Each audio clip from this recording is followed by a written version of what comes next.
Last month, I created dozens of free website reviews for companies just like yours.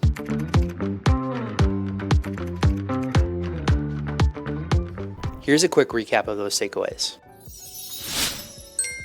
Thanks for sharing your website with me. I've had a few moments to go through it and I have a couple of thoughts just based on what I'm seeing here. First impressions when I land on this page is that there's a few things I think are just causing a little bit of distraction for me. The auto playing video in the background has these kind of like jump cuts and movement. Then the way that you have your text positioned is kind of bringing me this way and then back this way. I feel like a little bit more flow could be beneficial. Like if you're going to use this background video, I'd encourage you to go with a more traditional layout for this structure, so that my eyes just like seeing the video in the background and then going down. But generally speaking, I don't think that auto playing background videos like this are super effective. I feel like there's probably something else you can use for creative in this spot, and then maybe use this video elsewhere and actually connect a message to it so that somebody's getting some value from what they're seeing. It's less like a B-roll footage style.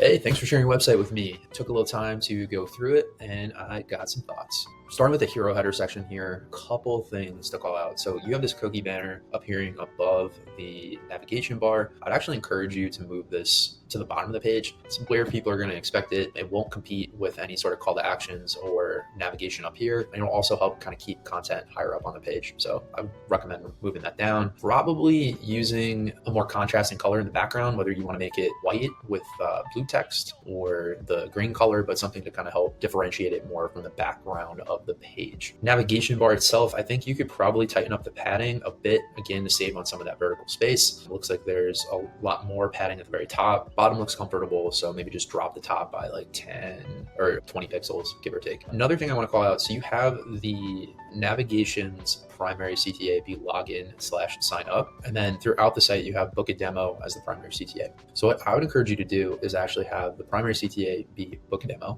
and then have the login to the left of it. I'm assuming people aren't really just visiting the site and signing up, they're going through a demo first. So use book a demo with this green button style and then log in to the left of it in white. In terms of this section, again, I would tweak things a little bit. The size of this font, maybe a little bit too large. Again, if we're looking at my screen, these buttons aren't visible by default. Some of the other adjustments might help do that, but if that does not do the trick entirely, I would consider maybe reducing the size of this font and reducing some of the padding above this section here. In terms of the button placement, a couple things to call out. Again, traditionally, you're going to see with a double CTA like this, the button that is the anchor or the main CTA would be on the left, and then the secondary CTA would be on the right. So I think these are reversed. You should flip them. I would also choose a different color for this when I'm hovering over it and engaging with it. By using the gray, it actually makes it feel like it's not active. So maybe do a reverse and have this be the green on hover. Will make it more obvious that like this is something I can engage with.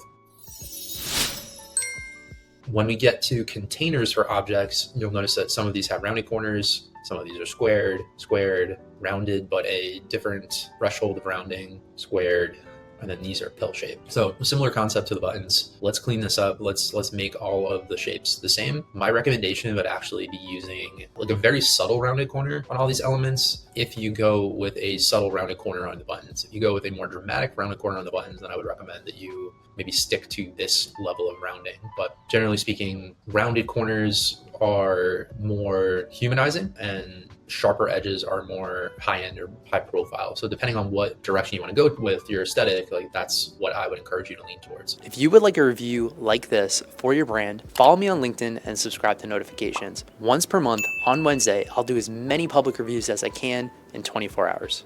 See you there.